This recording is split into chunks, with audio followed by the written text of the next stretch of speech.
नमस्कार दोस्तों, मैं भोमराज दादिज आज आपके सामने फिर से एक नई वीडियो के साथ।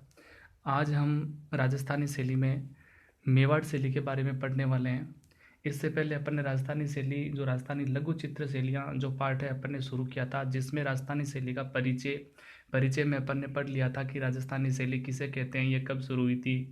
और उसके बाद अपन ने विभाजन पढ़ा था कि राजस्थानी शैली का विभाजन किसने अपनी किस पुस्तक में, वो पुस्तक कब लिखी थी, शैली को कितने भागों में विभाजित किया था, कौन सा भाग के कितने भाग है, इस प्रकार से पढ़ा था। उसके बाद अपन ने विशुद्ध राजस्थानी शैली के बारे में पढ़ लिया था। स्वर्ण काल के बारे में पढ़ लिया था अपन ने कि कौन सा समय राजस्थानी शैली का स्वर्ण काल कहलाया। उसके बाद अपन ने शैलीगत वर्गीकरण भी अपन ने पढ़ लिया था कि जैसे राजस्थानी शैली के 4 भाग बताए, मेवाड़, मारवाड़, हाड़ौती और ढूंढाड़, और उनके अलग अलग उप शैलियाँ। मेवाड़ शैली की 4 अपन ने शैलियाँ पढ़ी थी 4 भागों में, और उसकी उप शैलियाँ भी अपन ने पढ़ी थी। जैसे कि मेवाड़ शैली की जो उप शैलियाँ हैं, उदयपुर, देवगढ़, नाथद्वारा, चावंड, बीकानेर। इस प्रकार मारवाड़ शैली की उप शैलियाँ पढ़ी थी, हाड़ौती शैली की उप शैलियाँ पढ़ी थी, और ढूंढाड़ शैली की उप शैलियाँ भी अपन ने पढ़ी थी। इसके बाद अपने आज प्रत्येक शैली को अपन अलग अलग पढ़ेंगे। जैसे मेवाड़ शैली है, तो आज हम मेवाड़ शैली शुरू कर रहे हैं। और मेवाड़ शैली शुरू करने से पहले मैं आपको बता दूं कि अगर आपने मेरे चैनल को अभी तक सब्सक्राइब नहीं किया है तो सब्सक्राइब कर लीजिएगा। और मैं जो भी आपको पढ़ाता हूँ, जो भी आपको मटेरियल आपके सामने रखता हूँ, अगर आपको अच्छा लगे तो लाइक कर दीजिएगा, कमेंट भी कर दीजिएगा। और इसमें अगर आपको कोई भी समस्या होती है, कुछ भी समझ में नहीं आता है, कुछ भी दिक्कत होती है समझने में, तो आप बिल्कुल कमेंट करके बताइएगा। अगले वीडियो में मैं आपको आपकी जो भी समस्या होगी उसका समाधान मैं ज़रूर बताऊंगा। कोई भी टॉपिक आपको समझ में नहीं आता है, कोई भी पॉइंट आपको समझ में नहीं आता है, तो आप कमेंट में ज़रूर लिख के बताइएगा। और अगर आपको अच्छा लगे तो भी आप कमेंट में लिख कर बताइएगा, ताकि मुझे भी पता चले कि आपको अच्छा लगा, कैसा लगा ये सब। तो आइए अब मेवाड़ शैली के बारे में अपन शुरू करते हैं। सेम पढ़ने वाले जो पॉइंट अपन ने राजस्थानी शैली में जो पॉइंट शुरू किए थे, जैसे परिचय, उद्भव और विकास, विशुद्ध शैली, स्वर्णकाल, शैलीगत, ये मतलब कौन कौन चित्रकार है, क्या विषय है। जैसा अपन ने मुगल काल में पढ़ा था कि परिचय पढ़ा था अपन ने, किस शासक के समय किस प्रकार के चित्र बने हैं, चित्रों की विशेषता क्या है, चित्रों के विषय क्या है, चित्रकार कौन है, कौन से चित्र बनाए, जो चित्र बने हैं मतलब किस विषय पर बने हैं, ये सब अपन इस शैली में पढ़ने वाले हैं। तो इसमें अपने सबसे पहला ही पॉइंट आ जाता है परिचय। तो परिचय के बारे में अपन पढ़े तो मेवाड़ शैली सबसे प्राचीन शैली है, यानी राजस्थानी शैली की अपन ने जितनी भी शैलियाँ पढ़ी थी, मेवाड़, मारवाड़, हाड़ौती, ढूंढाड़, ठीक है, जितनी भी शैलियाँ उनमें सबसे प्राचीन यानी सबसे पुरानी जो शैली है, सबसे पहले विकसित होने वाली जो शैली है, वो है मेवाड़ शैली। ठीक है, इसके बाद अपन देखते हैं तो राजस्थानी शैली की जन्मदात्री, यानी कि जन्मदात्री का मतलब है कि सबसे पहले इसी शैली का विकास हुआ था। तो इस शैली को जो अपने कला समीक्षक, कला विद्वान है, वो सब राजस्थानी शैली की जन्मदात्री शैली मेवाड़ शैली को मानते हैं। प्रारंभिक केंद्र, यानी कि जो मेवाड़ शैली के प्रारंभिक केंद्र, कहने का मतलब शुरू में इस मेवाड़ शैली में कहाँ कहाँ पर चित्र बने थे, कहाँ कहाँ पर चित्रकार अपने चित्रक्रम करते थे, तो कुंभलगढ़, चित्तौड़, उदयपुर और चावंड, यहाँ पर मेवाड़ शैली के चित्र है वो ज़्यादातर बनाए गए थे। शुरुआत में इन्हीं स्थानों पर है वो चित्र बनाए गए थे, कुंभलगढ़, चित्तौड़, उदयपुर और चावंड, इन स्थानों पर मेवाड़ शैली के चित्र बनाए गए थे, इसलिए इनको मेवाड़ शैली के प्रारंभिक केंद्र कहा जाता है। अब अपन मेवाड़ शैली का उद्भव और विकास के बारे में पढ़ते हैं, यानी कि इस शैली का उद्भव कहाँ से हुआ, कब हुआ, किस समय हुआ, किस शासक के समय हुआ, वो सब पढ़ेंगे। और किस प्रकार से इसका विकास क्रम चला, वो सब अपन इसमें पढ़ेंगे। तो मेवाड़ शैली का उद्भव, यानी कि शुरुआत में कला को प्रेम करने वाले यहाँ के शासक राणा कुंभा हुए थे, यानी कि उद्भव राणा कुंभा के समय हो गया था, जिन्होंने जो बहुत सारे किले बनवाए, बहुत सारे महल बनवाए, ठीक है, यानी स्थापत्य कला का निर्माण है उन्होंने किया था। लेकिन यहाँ अपन केवल चित्रकला पढ़ रहे हैं, तो चित्रकला में, और ये भी आपको मैं बता दूं कि जो प्राचीन शैली है, पुरानी शैली है, जो कि जिस पर अपभ्रंश, जैन, गुजरात, उन शैलियों का प्रभाव था, वो तो अपन ने जो राजस्थानी शैली का परिचय पढ़ा था उसमें पढ़ लिया। लेकिन अब उद्भव और विकास में अपन यानी विशुद्ध शैली का ही विकास, विशुद्ध शैली का जो विकास हुआ था, यानी 15वीं 16वीं शताब्दी के बाद के जो चित्र हैं वो देखेंगे। जो पुराने चित्र है वो अपन ने पहले देख लिए थे, एक दो चित्र है, ज़्यादा नहीं है, जैसे श्रावक प्रतिक्रमण सूत्र चूर्णी था, अधूर नियुक्ति व्रति था, ये सब अपन ने देख लिया था। श्रृंगधर के बारे में भी मैंने पहले आपको बता दिया था। यहाँ केवल विशुद्ध शैली के बाद के जो चित्र हैं वो अपन देखेंगे। तो यहाँ पर मेवाड़ शैली का जो उद्भव है, सबसे पहले विशुद्ध जो राजस्थानी शैली का जो विकास अपन ने देखा था कि भाई राजस्थानी शैली का है, वो विशुद्ध राजस्थानी शैली का विकास है वो कब हुआ था, तो वो अपन ने देखा था कि भाई 15वीं शताब्दी और 16वीं शताब्दी के बीच में इस शैली का विकास हुआ था। तो यहाँ पर देखो, महाराणा उदय सिंह के समय, महाराणा उदय सिंह के समय 1540 ईस्वी में भागवत पुराण का चित्र हुआ। कहने का मतलब विशुद्ध राजस्थानी शैली का सबसे पहला चित्र है। वैसे अपन ने सुपासनाचर्यम भी देखा था, लेकिन यहाँ पर विशुद्ध मेवाड़ शैली का यह सबसे पहला चित्र माना जाता है। सबसे पहला चित्रित ग्रंथ माना जाता है भागवत पुराण, जो कि महाराणा उदय सिंह के समय चित्रित हुआ था। उसके बाद महाराणा प्रताप के समय 1592 ईस्वी में ढोला मारू का चित्रण हुआ था।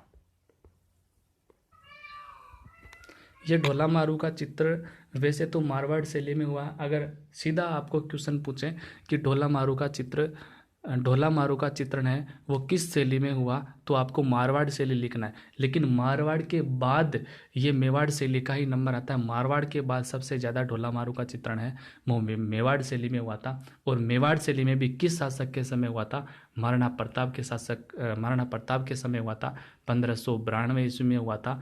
और चावंड नामक स्थान पर इनका चित्रण हुआ था। इसके बाद अगर अपन देखें महाराणा अमर सिंह के समय, महाराणा अमर सिंह महाराणा प्रताप के पुत्र हैं। आप ये भी ध्यान दीजिएगा, इसमें तो चलो आ गया महाराणा प्रताप का पुत्र अमर सिंह है, बिल्कुल क्रम से आ गया। लेकिन जो शासक जिन्होंने चित्रकला को आगे बढ़ाया था, कला क्रम को आगे बढ़ाया था, कला को संरक्षण दिया था, केवल उन्हीं शासकों के बारे में अपन पढ़ रहे हैं। तो महाराणा अमर सिंह है। महाराणा अमर सिंह ने 1605 ईस्वी में रागमाला का चित्रण किया था। बहुत इंपॉर्टेंट है ये। 1605 ईस्वी में महाराणा अमर सिंह के समय है वो रागमाला का चित्रण हुआ था। और इस ग्रंथ को चित्रित करने वाले निसारदीन नामक चित्रकार थे। स्थान इसका भी चावंड है, यानी चावंड नामक स्थान पर इस रागमाला का चित्रण हुआ था। शासक कौन है? अमर सिंह है। समय बताया 1605 ईस्वी। रागमाला का चित्रण हुआ, चित्रकार निसारदीन है और चावंड नामक स्थान पर इसका चित्रण हुआ। ज़्यादातर इसके बारे में क्वेश्चन पूछा जाता है कि 1605 ईस्वी में चित्रित रागमाला का चित्रण है या रागमाला के चित्रकार कौन थे, तो चित्रकार निसारदीन थे। ये भी पूछा जाता है कि 1605 ईस्वी में चित्रित रागमाला किस शासक के समय चित्रित हुई, तो आपको बताना है महाराणा अमर सिंह के समय चित्रित हुई।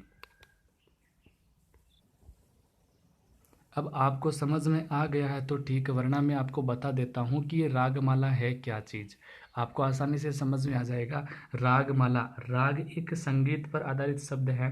तो कहने का मतलब ये रागमाला एक ग्रंथ है जो कि संगीत पर आधारित है, यानी संपूर्ण जो ग्रंथ है वो संगीत पर आधारित है। कहने का मतलब है कि आपने कभी संगीत को चित्रित हुए नहीं देखा होगा, केवल संगीत को सुना है। लेकिन अपने राजस्थान के ऐसे ऐसे कलाकार हुए हैं जिन्होंने संगीत को भी चित्रित कर दिया। यानी संगीत की 6 राग 36 रागनियाँ होती है, तो उनको भी राजस्थान के कलाकारों ने चित्रित किया है। ये ग्रंथ तानसेन ने लिखा था, लेकिन राजस्थान के कलाकारों ने इस ग्रंथ को चित्रित भी कर दिया था। इस ग्रंथ को कैनवास पर, कागज पर, कपड़े पर भी उकेर दिया था। इसलिए ये रागमाला है वो मेवाड़ शैली में चित्रित हुई है महाराणा अमर सिंह के। और भी आगे बहुत जगह अपन पढ़ेंगे, प्रत्येक शैली में अपन पढ़ेंगे कि रागमाला का चित्रण हुआ, रागमाला का चित्रण हुआ। लेकिन अभी सबसे पहले मेवाड़ शैली में इस रागमाला का चित्रण अपन पढ़ रहे हैं। चित्रकार इसके निसारदीन है।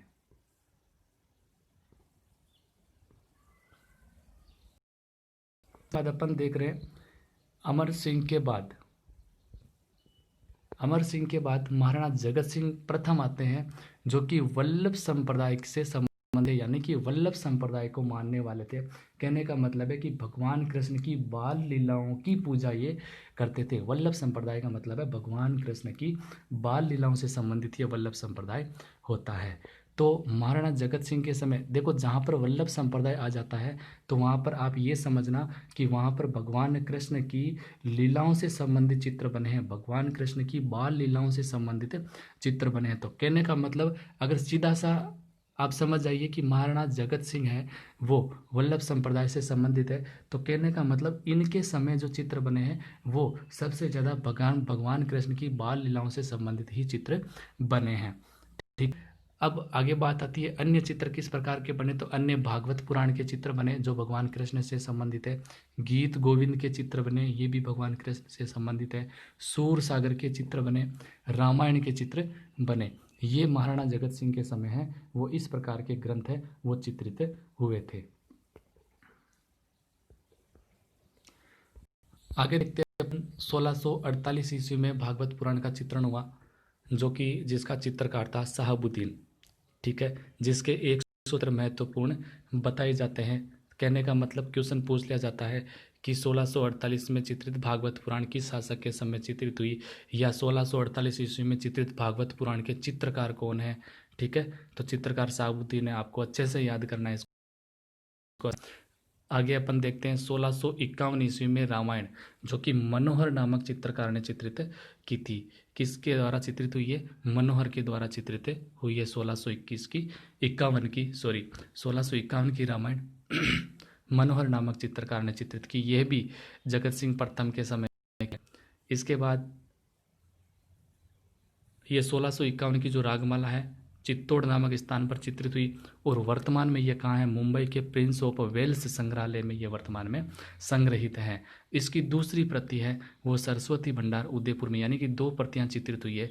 एक को आर्ष रामायण भी कहते हैं, वो भी 1651 में चित्तौड़ में ही चित्रित हुई है, मनोहर के द्वारा ही वो चित्रित की गई है। तो वो एक प्रति तो मुंबई के प्रिंस ऑफ वेल्स संग्रहालय में है, और दूसरी प्रति है वो सरस्वती भंडार उदयपुर में। आपको ये भी पूछ लिया जाता है कि 1651 में चित्रित रामायण की जो प्रतियां हैं वो कहाँ संग्रहित है, तो आपको ये संग्रहालय भी याद में रखने। इसके बाद अपन देखते हैं 1655 ईस्वी में भ्रमर गीत नामक एक चित्र बना था। ये भी इम्पोर्टेंट है कि सीधा सा पूछ लिया जाता है भ्रमर गीत नामक जो चित्र है वो किस शैली का चित्र है, तो आपको बताना है कि ये मेवाड़ शैली का चित्र है, और इसका चित्रकार है साहिबदीन।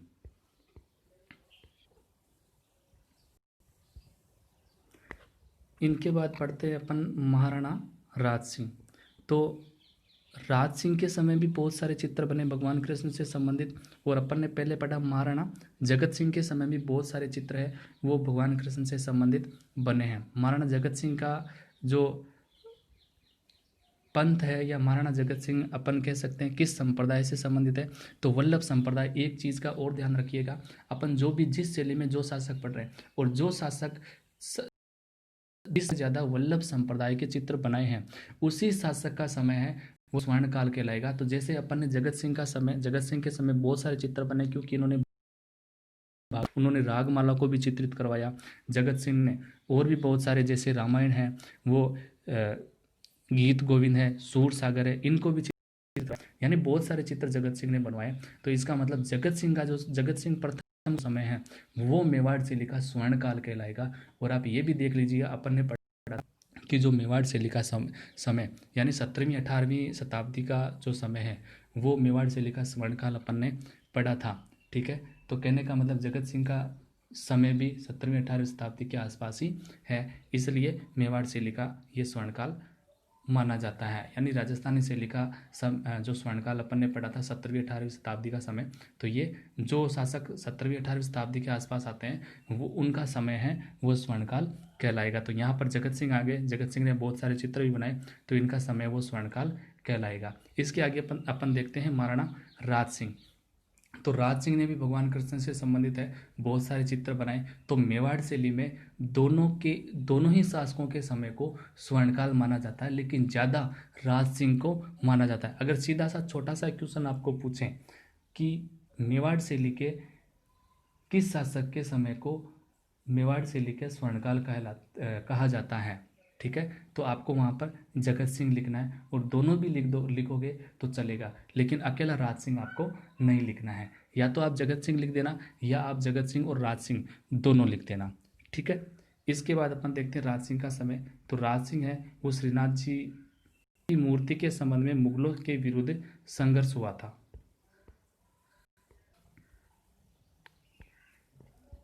यानी कि औरंगजेब और राज सिंह के बीच में युद्ध हुआ था श्रीनाथ जी की मूर्ति के युद्ध, मतलब संघर्ष हुआ था श्रीनाथ जी की मूर्ति में। तो राज सिंह ने औरंगजेब से वो श्रीनाथ जी की मूर्ति लेकर 1670 ईस्वी में मेवाड़ के एक सिहड़ नामक ग्राम में, मेवाड़ के पास ही है सिहड़ नामक गांव, तो वहां पर इन्होंने, राज सिंह ने वो मूर्ति स्थापित की। और वही जगह यानी वही सिहड़ नामक जो गांव है वैष्णव कला संप्रदाय का प्रमुख केंद्र बन गया। आगे शायद कुछ कटा हुआ है, मैं आपको ऐसे ही बता देता हूँ। वो वैष्णव संप्रदाय का प्रमुख केंद्र बन गया, और आगे चलकर वही स्थान वर्तमान में नाथ द्वारा के नाम से जाना जाता है। वही स्थान आज नाथ द्वारा के नाम से जाना जाता है। और वहाँ पर जो भी पेंटिंग्स बनाई जाती है, यानी कि जो श्रीनाथ जी की मूर्ति स्थापित की हुई है, मंदिर बन गया वहाँ पर। बहुत सारे कलाकार यानी मथुरा गोवर्धन से, उन स्थानों से बहुत सारे धर्मनिष्ठ जो चित्रकार है वो वहाँ पर आकर अपना कार्य करने लगे। और वो लोग जो चित्र बनाते थे, हर रोज आज भी वो चित्र बनते हैं, वो लोग उस मूर्ति के पीछे लगाने के लिए रोज कपड़े पर जो भगवान कृष्ण से संबंधित भगवान कृष्ण की लीलाओं को चित्रित करते हैं, और जो कपड़े पर वो चित्र बनाते हैं मूर्ति के पीछे लगाने के लिए, वही चित्र, उस चित्र को नाम दिया गया पिछोई पेंटिंग्स। तो आपको पूछ लिया जाता है कि पिछोई पेंटिंग्स किसे कहते हैं, तो नाथद्वारा में भगवान श्री कृष्ण या श्रीनाथ जी की मूर्ति के पीछे जो चित्र लगाया जाता है उसे पिछोई पेंटिंग्स कहा जाता है। तो आज भी वर्तमान में वैसे ही वो पिछोई पेंटिंग्स बनती है, और वो कलाकार वैसे ही काम करते हैं। उनके जो पुश्तनी, जो उनकी जो पीढ़ियां हैं, वो आज भी वहाँ पर काम करते हैं।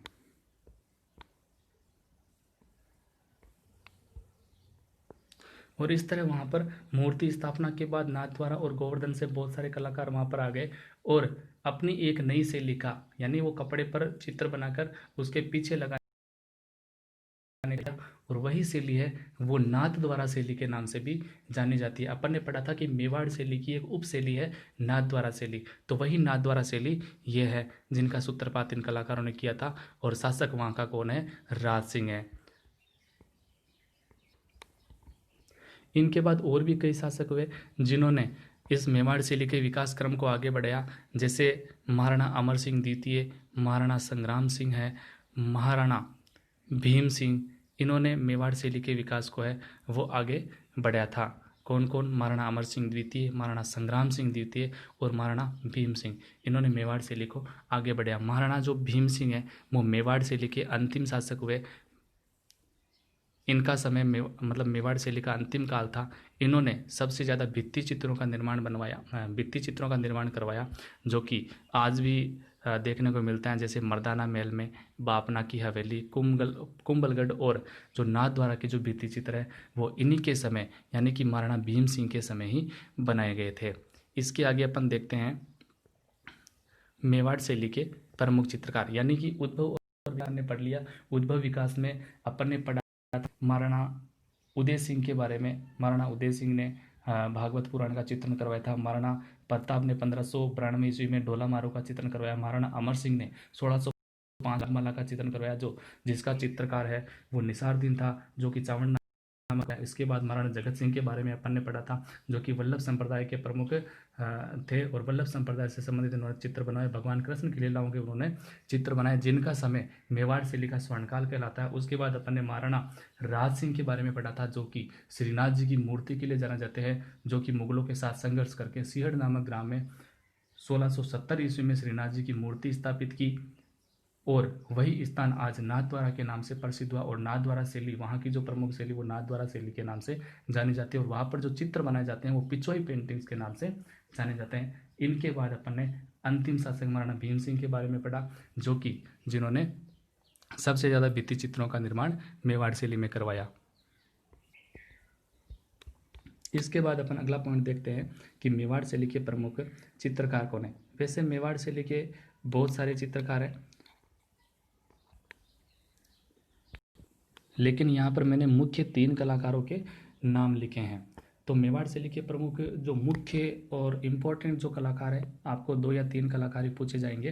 तो इम्पोर्टेंट कलाकारों में नाम आता है मनोहर, निसारदीन और साहिबदीन। इन 3 कलाकारों का नाम है वो मेवाड़ शैली के कलाकारों में आता है। वैसे बहुत सारे कलाकार हैं, जैसे मेरू है, कृपाराम है, राम प्रसाद है, नयन चंद्र है, शिवदयाल है, जीवा है, रघुनाथ, इस प्रकार के बहुत सारे कलाकार हैं। लेकिन अपन ने अभी जो भी चित्र पढ़े हैं केवल इन 3 ही कलाकारों के नाम पढ़े। तो आपको भी इन 3 कलाकारों के नाम कौन कौन, मनोहर, निसारदीन, साहिबदीन। निसारदीन को नसीरुद्दीन भी कहते हैं, साहिबदीन को साहबुद्दीन भी कहते हैं। कंफ्यूज मत होना, साहबुद्दीन अगर लिखा हुआ कहीं आपको मिल जाए तो भी ये मेवाड़ शैली का कलाकार ही माना जाएगा। नसीरुद्दीन भी मेवाड़ से, नसीरुद्दीन निसारदीन एक है, साहिबदीन और साहबुद्दीन एक है। आप कंफ्यूज मत होना इनमें। और इनको याद करने की ट्रिक भी मैं आपको बता दूं। मनीषा, मनीषा आपको याद रखना है, यानी कि मैं से मनोहर, नी से निसारदीन, से साहिबदीन। ये तीनों कलाकार आपको एक ही नाम याद रह जाएंगे। इसके बाद अपन देखते हैं प्रमुख विषय, यानी कि मेवाड़ शैली में जो भी चित्र बने हैं किन विषयों को आधार मानकर बनाए गए थे। तो प्रमुख विषयों के बारे में पढ़ते हैं। तो अपन ने सबसे पहला तो यही देखा था, स्वर्णकाल। स्वर्णकाल है वो वल्लभ संप्रदाय समय के लिए भगवान कृष्ण से संबंधित सबसे ज़्यादा, यानी राजस्थानी शैली में भगवान कृष्ण से संबंधित सबसे ज़्यादा चित्र बने हैं। तो ये तो आपको लिखना ही है प्रत्येक शैली में, और सबसे ज़्यादा मेवाड़ शैली में ही बने हैं। जैसे नाथद्वारा में अपन ने पढ़ा था, महाराणा जगत सिंह के समय अपन ने पढ़ा था, इस प्रकार से। ठीक है, तो यहाँ पर प्रमुख विषय कृष्ण भक्ति से संबंधित चित्रण है वो अधिक हुआ था। किससे संबंधित, कृष्ण भक्ति से संबंधित चित्र अधिक हुआ। इसके अलावा भी जो भी चित्र बने वो धार्मिक चित्र सबसे ज़्यादा बने। ठीक है, धार्मिक चित्रों में अपन ने पढ़ा था भागवत पुराण के चित्र बने, गीत गोविंद के चित्र बने, रामायण के चित्र बने, ये सब अपन ने पढ़ा। इसके बाद श्रृंगारिक जो विषय हैं उन पर भी बहुत सारे चित्र बने। श्रृंगारिक विषय किस प्रकार से, अपन ने पढ़ा था रागमाला का चित्रण, जो चित्रण हुआ। तो रागमाला एक, वैसे अपन मान सकते हैं श्रृंगारिक, क्योंकि नायक नायिकाओं का चित्रण ही उनमें होता है। तो श्रृंगारिक विषय हुआ। और एक अपन ने पढ़ा था महाराणा प्रताप के समय ढोला मारू का चित्रण हुआ। रसिक प्रिया भी अपने पढ़ा था कहीं। तो इस प्रकार से ये श्रृंगारिक विषय हो गए। ये भी आपको ध्यान रखने हैं कि कौन से श्रृंगारिक विषय हैं, कौन से धार्मिक विषय हैं, कौन से ये लोक विषय, इस प्रकार से मैं आपको बताता जाऊंगा आगे। तो धार्मिक विषयों में रामायण है, ये भागवत पुराण, ये सब हो गए। श्रृंगारिक विषय में मैंने आपको बता दिया ढोला मारू है, ये श्रृंगारिक विषय के अंतर्गत आता है। इसके बाद जो प्रमुख विषय अपन मानते हैं 18वीं शताब्दी नाथ जी के विषय, यानी कि 18वीं शताब्दी में अपन ने पढ़ा था महाराणा सिंह के समय। उसके बाद श्रीनाथ जी को आधार मानकर है वो कलाकार चित्रण कार्य करते थे। तो 18वीं शताब्दी के में वो श्रीनाथ जी को आधार मानकर चित्र बनाते, ये भी एक मेवाड़ शैली का प्रमुख विषय हो गया। अब अपन अगला पॉइंट देखते हैं विशेषताओं के बारे में। विशेष शायद आपको समझ में आ गए होंगे। सीधा आपको अगर शॉर्टकट में लिखो तो ये है, कृष्ण भक्ति से संबंधित मेवाड़ शैली में चित्र बने, और इनके अलावा धार्मिक चित्र बने, श्रृंगारिक विषय के भी चित्र बने, और 18वीं शताब्दी में श्रीनाथ जी को आधार मानकर भी चित्र बनाए। थोड़ा सा बढ़ा के लिखना चाहो तो आप धार्मिक विषय में आप डेस लगा के लिख सकते हो, भागवत पुराण, रामायण, गीत गोविंद, ये सब धार्मिक विषयों में चित्र हुए। श्रृंगारिक विषयों में अगर देखें तो रागमाला का चित्रण हुआ, या आप ढोला मारू लिख सकते हो, रसिक प्रिया लिख सकते हो, ये श्रृंगारिक विषय के आधार पर चित्र बने। ये सब आप इस तरह से बढ़ा चढ़ा के लिख सकते हो।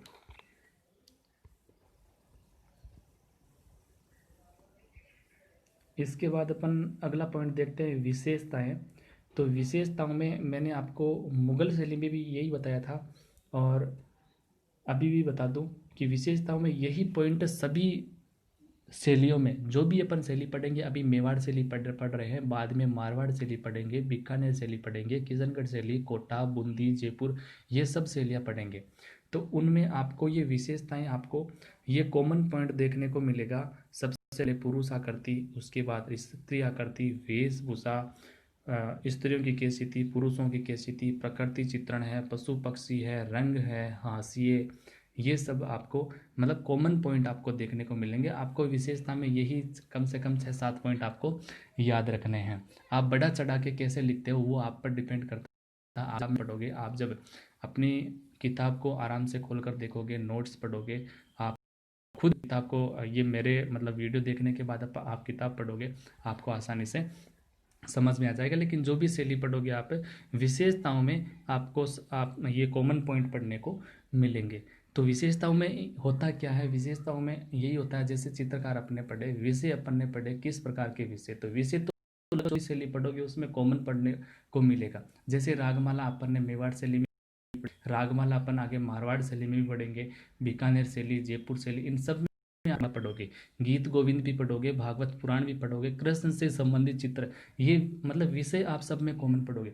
लेकिन विशेषता क्या होती है, विशेषता ये होती है कि कलरों ने किस प्रकार से चित्रण किया, कौन सी शैली में कौन से कलर को काम में लिया, कौन सी टेक्निक थी। और अपन ने ये भी पढ़ा कि शैली को अलग अलग भागों में विभाजित किया है, बंटवारा किया। तो बंटवारा किस आधार पर, भौगोलिक विशेषताओं के आधार पर, भौगोलिक स्थिति के आधार पर। भौगोलिक स्थिति कैसी, तो मेवाड़ में है कौन से पेड़ ज़्यादा है, तो मेवाड़ शैली के जो कलाकार अपने आसपास में जो पेड़ देखेंगे उन्हीं पेड़ों को चित्रित करेंगे, वही वातावरण चित्रित करेंगे, वही बैकग्राउंड बनाएंगे, वही पृष्ठभूमि बनाएंगे। मारवाड़ शैली के कलाकार, तो मारवाड़ शैली के कलाकार ज़्यादातर खेजड़ी के पेड़ देखते हैं, पशु पक्षियों में ऊँट है, कुत्ते हैं, इस प्रकार के पशु देखते हैं।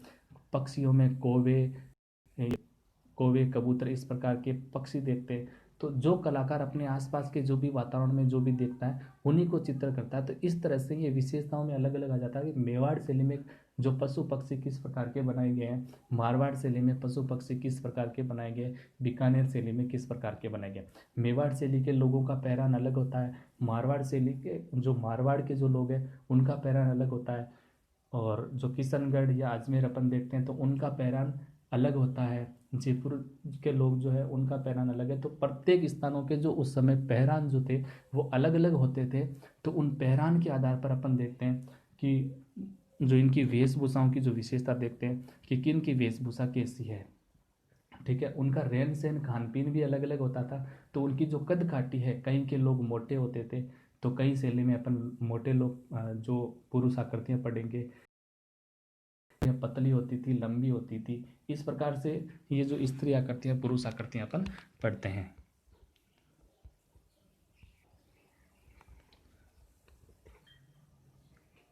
तो यहाँ पर विशेषताओं में सबसे पहला पॉइंट आता है पुरुष आकृति। पुरुष आकृति में देखो, जो मेवाड़ शैली के लोग होते थे उनका कद है वो लंबा होता था, चेहरा उनका गोल होता था, गठिल मूछें होती थी, उभरा हुआ ललाट होता था और विशाल नेत्र यानी बड़ी बड़ी आंखें होती होती थी, अधर खुले। ठीक है, कहने का मतलब जो मेवाड़ शैली के जो कलाकार है उन्होंने जो पुरुष आकृतियां बनाई है किस प्रकार की बनाई, तो पुरुष आकृति में उन्होंने पुरुषों का कद लंबा बनाया है, चेहरा उनका गोल बनाया है, उनके चेहरे पर गठिल मूछें बनाई है और उभरा हुआ ललाट यानी जो ललाट है वो थोड़ा सा ऊपर उठा, बड़ी बड़ी आंखें चित्रकारों ने बनाई हैं और अधर खुले यानी मेवाड़ शैली के कलाकारों ने जो पुरुष बनाए उनके जो अधर यानी होठ थोड़े से खुले हुए बनाए गए हैं। स्त्री आकृतियां इन्होंने किस प्रकार की बनाई है, स्त्री आकृति में अगर अपन देखें तो स्त्रियों को कलाकारों ने छोटे कद की बनाई है, कसा हुआ वक्ष स्थल बनाया है स्त्रियों के, मीनाकार नयन बनाए हैं यानी मीनाकार यानी मछली की जैसी आंखें बनाई है, छोटी चिबुक यानी ठोडी है वो स्त्रियों की बिल्कुल छोटी बनाई। इस प्रकार से मेवाड़ शैली के कलाकारों ने स्त्रियों को चित्रित किया है। आगे अपन देखते हैं वेशभूषा। पुरुषों की वेशभूषा में यानी पहले स्त्रियों की वेशभूषा है, तो स्त्रियों की वेशभूषा में फुदनों से सजी लंबी वेणी, वेणी यानी चोटी, जो चोटी है पहले इतनी होती थी, फुदनों से जो जो फीता होता था उसमें फुदने लगी होती थी, उससे वो गूंथ कर अपनी चोटी बना के रखती थी। तो यहाँ पर जो मेवाड़ शैली के जो कलाकार है फुदनों से सजी लंबी यानी लंबी वेणी यानी कि लंबी चोटी बनाई है। उन्होंने पहरान में जो लहंगा बनाया है, पारदर्शी लुगड़ी बनाई है। ये इनका स्त्रियों का पहरान मेवाड़ शैली के कलाकारों ने बनाया। और पुरुष की अगर देखें तो पुरुष के सर पर मेवाड़ी पगड़ी, बाकी वही कुर्ता पजामा जो होता था, लेकिन सर पर जो थोड़ा सा देखें तो मेवाड़ी पगड़ी यानी आगे से हल्की सी ऊपर उठी हुई, पीछे से थोड़ी सी नीचे, इस प्रकार से सर पर मेवाड़ी पगड़ी कलगी लगी हुई, इस प्रकार से मेवाड़ी पगड़ी है वो मेवाड़ के कलाकारों ने पुरुषों के बनाई है। इसके बाद अपन देखते हैं प्रकृति चित्रण। तो प्रकृति को मेवाड़ के जो कलाकारों ने किस प्रकार से बनाया है, आलंकारिक रूप, यानी कि प्रकृति को बिल्कुल आलंकारिक सजावट के साथ बनाया है। कुंजों, लताओं, वृक्षों और पुष्पों की अधिकता, यानी कुंज यानी बगीचे बनाए, यानी बेल जिसे अपन बोलते हैं वो बनाए गए, वृक्ष बनाए गए, पुष्प बनाए, ज़्यादातर किसके, आम और कदली, यानी केला, आम और केले के पेड़ है वो यहाँ पर ज़्यादा बनाए हैं। सघन वन संपदा, आम और केले की सघन वन संपदा इन कलाकारों ने बनाई है। तो प्रकृति अपन ने देख लिया, आलंकारिक रूप यानी सजावट के लिए प्रकृति बनाई है, प्रकृति को वास्तविक रूप नहीं दिया, केवल सजावट के लिए प्रकृति को बनाया है। आगे अपन देखते हैं पशु पक्षी, यानी मेवाड़ में पशु पक्षी किस प्रकार के बनाए। तो पशु पक्षियों में इन्होंने, पशु में देखो हाथी बनाया है, शेर बनाया है, हिरण बनाया है, बंदर बनाया है। पक्षियों में मयूर, सुक यानी तोता, सारस बनाया है, हंस बनाई है, कोयल और चकोर, ये पक्षी मेवाड़ शैली के कलाकारों ने बनाए। ये पक्षी देखो अलग से नहीं बनाए, जो भी इन्होंने चित्र बनाए, ठीक है, तो उन चित्रों के पीछे आप आगे अपन चित्र पढ़ेंगे, गोधूली का चित्र अपन पढ़ेंगे, या अपन जो कृष्ण और एक ब्राह्मण का चित्र देखेंगे, तो उनका अपन जो चित्र यानी कृष्ण और साधु का चित्र देखेंगे मेवाड़ शैली का, तो उन चित्रों के पीछे का जो बैकग्राउंड है, उन बैकग्राउंड में इस प्रकार की प्रकृति बनाई है, और इस प्रकार की प्रकृति में इस प्रकार के पशु पक्षी उन्होंने दिखाए हैं, ये आप ध्यान रखना। इसके बाद अपन पृष्ठभूमि देखते हैं। तो पृष्ठभूमि में जो स्थान लिए हुए हैं, सफ़ेद वास्तु, वास्तु यानी जो भवन यानी महल बनाए गए हैं वो बिल्कुल सफ़ेद बनाए गए हैं। इसके अलावा जो क्षेत्रीय वन संपदा, यानी उस वन संपदा यानी ज़्यादातर अभी अपन ने पढ़ा था प्रकृति में, तो उस प्रकार के जो वन बनाए गए हैं उसी प्रकार के, यानी क्षेत्रीय, वहाँ पर जो मेवाड़ में के पशु पक्षी होते हैं वो पशु पक्षी बनाए गए हैं। ज़्यादातर यहाँ पर पृष्ठभूमि में रात्रि दृश्य दिखाया गया है, रात का दृश्य ज़्यादातर पृष्ठभूमि में दिखाया गया है। आगे 7वां पॉइंट, इसमें शायद PDF में गलती से कट गया, 7वां, और शायद और भी पॉइंट थे, मैं आपको ऐसे ही बता दूँ, इनमें पॉइंट बचा है रंग का। तो रंग किस प्रकार के मेवाड़ शैली में बने, चमकीले रंगों का प्रयोग मेवाड़ शैली में हुआ है। चमकीले रंग कौन कौन से होते हैं, जो बिल्कुल चटक रंग होते हैं, जैसे केसरिया है, लाल है, पीला है, नारंगी है, ये सब चमकीले रंग हैं। तो ज़्यादातर मेवाड़ शैली में चमकीले रंगों का प्रयोग हुआ है। हाशिए भी एक विशेषताओं का पॉइंट होता है। तो हाशिए क्या होते हैं, देखो कोई भी चित्र होता है, उस चित्र का जो बाहरी जो बॉर्डर होता है, उस चित्र के चारों तरफ कुछ बेल बूटे इस प्रकार से अपन डिजाइन बनाते हैं बॉर्डर बनाने के लिए, तो वो डिजाइन होती है, उसे हाशिए कहते हैं। यानी बॉर्डर बनाते हैं बिल्कुल, जैसे अपन ने चित्र बना दिया, चित्र बना के चारों तरफ अपन जो चारों कॉर्नर हैं उन कॉर्नर पर जहाँ पर अपन फ्रेम लगाते हैं, उस फ्रेम के अंदर चारों तरफ अपन कलर से एक फ्रेम की डिजाइन देते हैं, उसे कहते हैं हाशिए। तो यहाँ पर मेवाड़ शैली के कलाकारों ने हाशिए भी बनाए। वो हाशिए किस प्रकार के बनाए, हिंगुली जो रंग होता है, हिंगुल मतलब एकदम लाल, लाल रंग से और सिंदूरी रंग से हाशिए बनाए हैं, लाल हिंगुली रंग से और सिंदूरी रंग से। बाद में आगे चलकर उन हाशियों में मुगलों का प्रभाव आ गया था। मुगलों का प्रभाव का मतलब है कि मुगल काल में जो हाशिए होते थे वो बिल्कुल अलंकृत होते थे। मुगल काल में जो हाशिए बनाते थे वो अलंकृत बेल बूटों से बिल्कुल उसमें सजावट करके और हाशिए बनाते थे, और अपने राजस्थानी शैली में जो हाशिए बनाते बिल्कुल सपाट बनाते थे। ये भी आप ध्यान रखना कि मुगल काल के हाशिए वो अलंकृत होते थे, राजस्थानी शैली के जो हाशिए हैं वो अलंकृत नहीं होते थे, सपाट रंग से बनाए जाते। तो पहले तो यहाँ पर भी हाशिए सपाट रंग से बनते थे, लेकिन बाद में मुगलिया प्रभाव आ गया था तो हाशियों में थोड़ा थोड़ा अलंकरण होने लग गया था। अगला पॉइंट चित्र संयोजन अपन देखते हैं। चित्र संयोजन यानी कि चित्र को मेंटेन कैसे करते थे, वो किस प्रकार से जो भी घटना होती थी, मतलब कोई भी घटना का चित्र बनाते थे तो वो मतलब योजना पहले बनाते थे कि कहाँ पर कौन सा पात्र कहाँ पर बनाना है, कौन सा पेड़ कहाँ पर बनाना है, अगर उसमें पशु पक्षी मोर चकोर जो भी दिखाना है वो किस पेड़ पर बैठा कर दिखाना है, कहाँ पर कौन सा रंग भरना है, कौन सी आकृति किस प्रकार से बनानी, ये सब एकदम मेंटेन करके बनाते थे। तो वही होता है चित्र संयोजन। ठीक है। तो मुख्य घटना को बिल्कुल बीच में बनाते थे। जैसे अपन आगे गोधूली का चित्र देखेंगे या और भी कुछ चित्र देखेंगे। वैसे पीछे का मैं आपको उदाहरण देता हूँ। तो मुगल काल में आपने पढ़ा होगा दारा सिकों की बारात। ठीक है। तो दारा सिकों की बारात में दारा सिकों को बिल्कुल, क्योंकि दारा सिकों की बारात थी तो मेन पात्र तो दारा सिको है, दूल्हा होता है मेन, तो दारा सिकों को बिल्कुल में बनाया गया था। ठीक है। इस प्रकार से यहाँ पर भी जो मुख्य वो दारा सिको था तो दारा सिको को बीच में बनाया गया था। इस प्रकार से यहाँ पर भी जो भी मुख्य घटना होती थी उसको बिल्कुल बीच में बनाते थे, और बाकी जो भी चित्र होता था अलग अलग खंडों में, अलग अलग खंड किस प्रकार से, जैसे अपन ने पीछे मुगल काल में सलीम का जन्म नामक जो चित्र देखा था उसमें कम से कम 6 खंड थे, 6 खंड अलग अलग थे। इस प्रकार से यहाँ पर भी चित्रों को अलग अलग खंडों में दिखाया गया, लेकिन जो सभी खंड है वो पूर्ण एक कृति का रूप दिखाते हैं। यानी ऐसा अलग अलग खंड नहीं दिखते, लेकिन उस चित्र को देखने पर ऐसा लगता है कि ये पूरी संपूर्ण जो आकृति है वो एक ही आकृति है, लेकिन मुख्य घटना को वो बीच में दिखाते। इस प्रकार से चित्र संयोजन वो दिखाते थे। और इसी के साथ है ये अपनी मुगल जो मेवाड़ शैली है वो कंप्लीट हो जाती है। अब अपन अगले वीडियो में मारवाड़ शैली के बारे में पढ़ेंगे। और इसमें मैं एक बार और बता देता हूँ कि आपको अगर इसमें कुछ भी समझ में नहीं आता है तो आप बिल्कुल मुझे कमेंट करके बताइएगा, मैं आपको समझाने की पूरी कोशिश करूँगा। और आपको समझ में आ जाता है तो भी मुझे आप कमेंट करके बताइएगा, ताकि मुझे पता चले कौन कौन देख रहा है, किस प्रकार से आपको समझ में आ रहा है या नहीं आ रहा है। आप बिल्कुल वीडियो देख लेते हो, आप कुछ कमेंट भी नहीं करते, लाइक भी नहीं करते, तो मुझे पता भी नहीं चलता कि किसने देखा, क्या देखा या नहीं देखा कुछ भी। तो आप कमेंट करके मुझे ज़रूर बता दीजिएगा। धन्यवाद।